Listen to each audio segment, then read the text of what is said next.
Imagine this. You have achieved everything you were told would bring safety.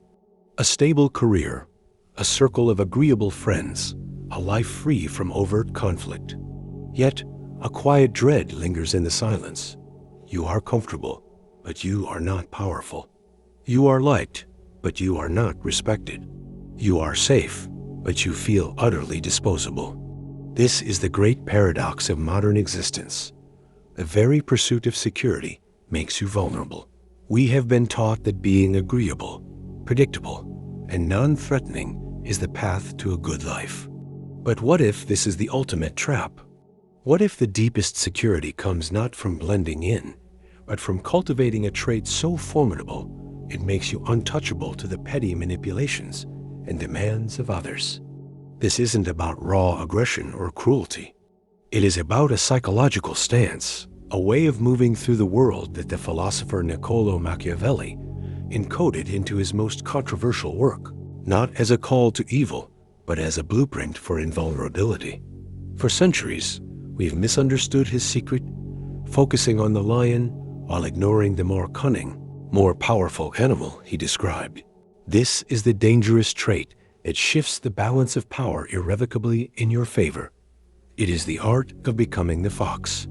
But what does it truly mean to be the fox in a world that only recognizes the strength of the lion? The answer is not what you think, and it begins by dismantling the most seductive lie you've ever been sold. The seductive lie is that goodness alone is a shield. We are conditioned from childhood to seek harmony, to avoid being a problem. This deep-seated programming is what Carl Jung would call our persona, the mask of conformity we present to the world for acceptance. But this mask has a hidden cost. Every time you swallow a justified anger, suppress a boundary to keep the peace, or twist yourself into a more palatable shape, you make a silent sacrifice. You are trading fragments of your authentic self for a fleeting sense of belonging. Friedrich Nietzsche saw this with terrifying clarity. He warned of the slave morality, a value system born not from strength, but from the resentment of the weak, one that praises humility and obedience simply because it cannot bear the risk of pride and command. This is the psychological prison. You are trapped between the fear of being seen as difficult and the terror of your own insignificance. Society, what Jean-Paul Sartre called the hell of other people, polices this boundary relentlessly. It rewards the agreeable and punishes the self-possessed because the self-possessed are harder to control. Your desire to be perceived as nice is not a virtue. It is a leash. It is the internalized warden of a cage you willingly inhabit, silencing the part of you that knows deeply that true respect is never given to those who cannot command it. But if this relentless pursuit of being likable is the very source of your weakness, what is the silent, accumulating cost of this self-betrayal on the very structure of your reality? If this hidden psychological prison is resonating with you, subscribe now. The path to breaking free requires seeing the bars of your cage clearly, and in the next section, we expose its most devastating consequence. The cost is a silent erosion of your soul, a psychological tax levied on every compromise. You begin to notice the subtle shifts. Your opinions become softer, more malleable, designed not for truth, but for social lubrication. Your ambitions shrink to fit the space others allow you.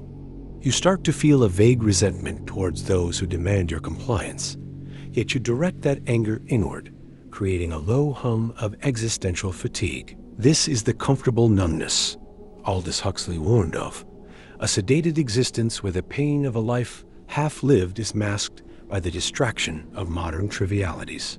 Your mind, wired for efficiency, begins to automate this self-suppression. Cognitive biases like the spotlight effect, the belief that everyone is constantly judging your every move, and a deep-seated status quo bias keep you paralyzed, fearing the disruption of a decisive act. This conditioning becomes a self-fulfilling prophecy. The less you assert your will, the more the world interprets your kindness as weakness, an open invitation for further demands. Your reality becomes a smaller, dimmer place, shaped not by your desires, but by the accumulated concessions you've made. You become a ghost in your own life, haunted by the person you could have been. The ultimate consequence is not that you are hated, but that you are effortlessly used and forgotten. You become background noise. But this realization itself contains the seed of rebellion. If this invisible cage is built from internalized fears and social contracts, then the key must be a radical internal shift, a rebellion of perception that shatters the very foundations of the trap.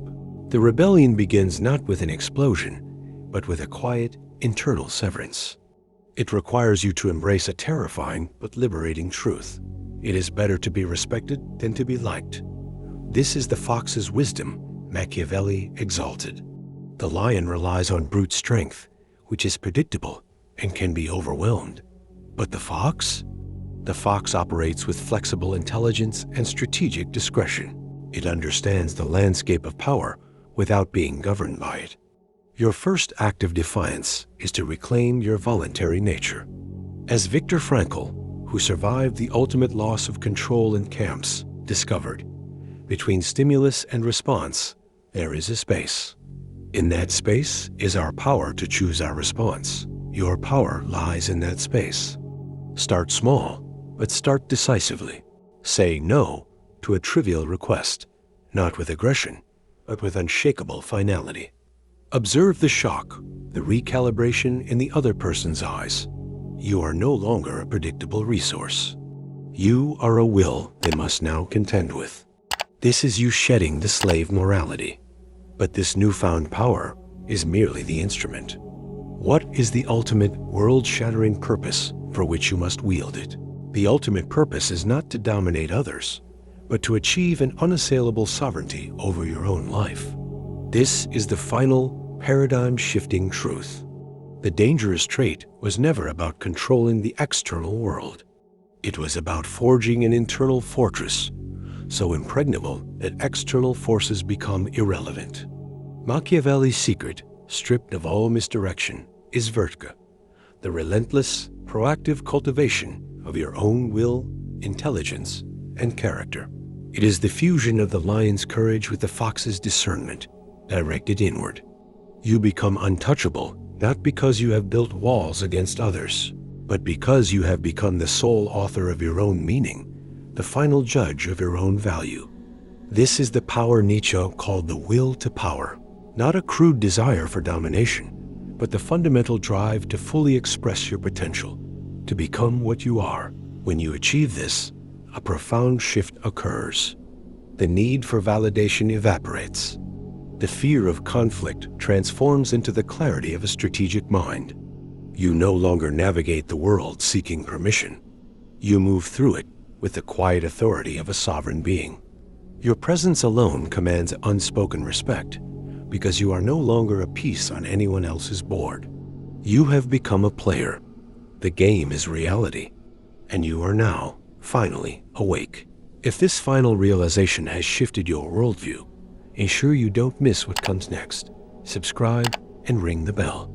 Let us know in the comments what it means to you to become a sovereign player, not just a piece on the board.